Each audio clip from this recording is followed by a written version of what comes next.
Howdy! Today we're looking at the Braton Incarnon, specifically on Braton Prime. This is very similar to the Braton Incarnon, though it gets much less attention than the Braton does. It is actually pretty good, and I mean, it's available in a different week than the Braton, so if you missed the Braton or it's not there yet, and say Braton's available the week that you watch this video, then try picking it up and building it, because it's actually pretty good.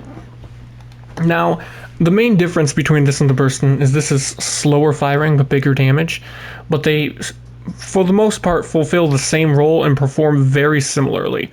Both weapon changes it so that it is an assault rifle that shoots explosive radial heat damage rounds. And that's pretty much it, other than having unbelievably high stats like crit.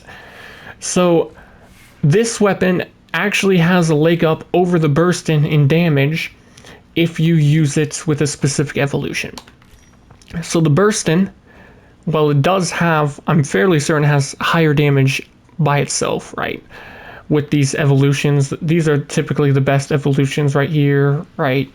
I don't think I need to go over the Braton much.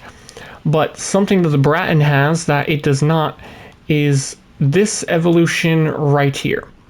While a channeled ability is active, increase damage by 38. Now, that is base damage.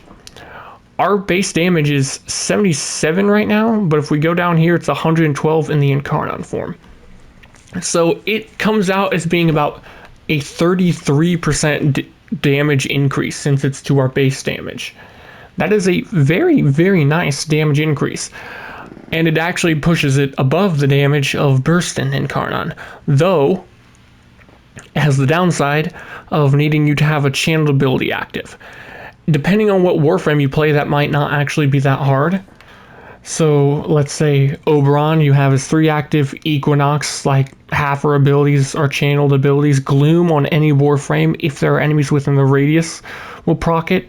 It is a bit finicky, as in it will only count channeled abilities that are actively draining energy, so it does not work with Hildren and Haven, and does not work with Necros and his Desecrates, unless an enemy is turned into loot.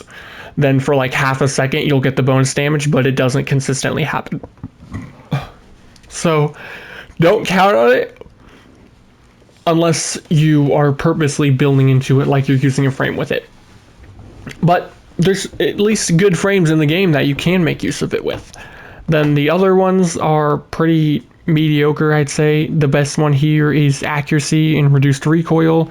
And then here you're probably just going to want to go with the bonus crit chance and crit multiplier since it's to the base. The other option in this slot is horrible. Don't ever use it. Yes, you get more damage, but it makes your Incarnon form end in like half a second. It's not worth it. So this, actually, wait, I should show the build first. So this is a typical heat build.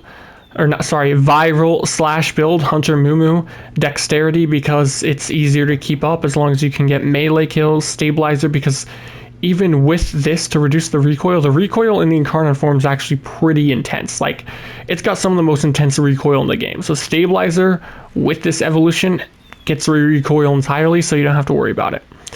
Crit chance, crit damage, you can run normal shred here or actually something for fire rate instead, like Vile Acceleration or Speed Trigger might be better here. Amalgam Serration's okay. I don't care for Galvanized Aptitude here because it's additive on this weapon. It does not take into account the bonus base damage from the evolution. And most of the damage comes from the Radial Heat attack, which is not affected by Gun CO, which is unfortunate. Viral, and yeah, very, very straightforward. So we'll show it doing some big PP damage, and we'll show it with and without having a channel ability active. Even in the normal form, it's actually very capable of killing stuff if you build its stacks up. So kill that enemy, we'll start to get our multi-shot up. And this is without the bonus damage from our arcane, because I'm not getting melee kills to build up dexterity right now, because that would make it do a lot more direct damage. Still fairly decent. But the Incarnon form is where you really want to use it.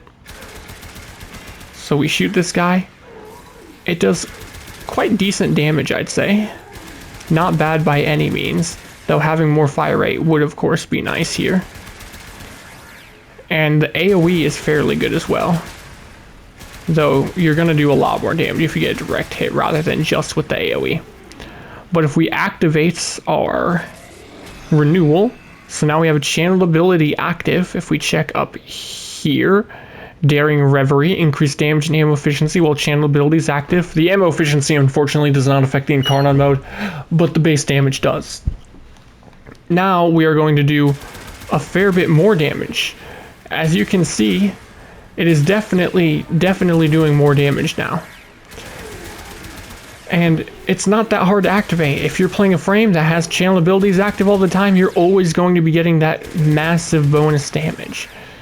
So it is quite nice. And I don't think, I honestly have to be totally truthful, the Burst-In probably is still the better option most of the time. But I actually like the Braton more than the Burst-In. I just think it feels nicer to use. And it's fairly easy to get. It's in the first week of the Incarnon adapter rotation, so the same week as like Paris and stuff, and none of the other options are all that great other than Paris. I love Paris Incarnon, but the other ones like Kunai, I think it is, and Lotto and stuff aren't exactly amazing, so I think Braton's the best one to pick up. And maybe you like Braton a lot, maybe, you know, you're nostalgic because it's the first weapon you get in the game, the Mark I Braton right off the bat, assuming that's what you picked instead of the Paris. And I think Braton Prime just looks really cool. Like, this is a very slick looking weapon, if you ask me. You can also build it for like corrosive damage, corrosive heat, instead of viral. And I actually think I prefer that build. So I'm going to show that real quick. Let me think. Where is my hairbrush, also known as the mods? Oh yeah, I forgot. I actually do not have the dual stat electricity mod here. So I'm going to have to figure out how to fit that in. That's a bit of a problem. Here, we'll switch this out for speed trigger. And now we should be able to fit in Stormbringer. Yes. And then you can actually get rid of this since you're not doing, you know, slash viral anymore. And you can instead run something like Galvanized Scope, I suppose, if you're getting headshots. That could be a nice option. I can't fit it in right now. So instead we are going to slot in Wildfire. Actually, Thermite rounds. That way it's more heat as well, so we can have lots of corrosive and heat going on at the same time. This is also a fairly decent way to use it, and I like this way more, though if you aren't able to full armor strip, like if you don't have 2 green shards or something, it will start to slack in higher end content.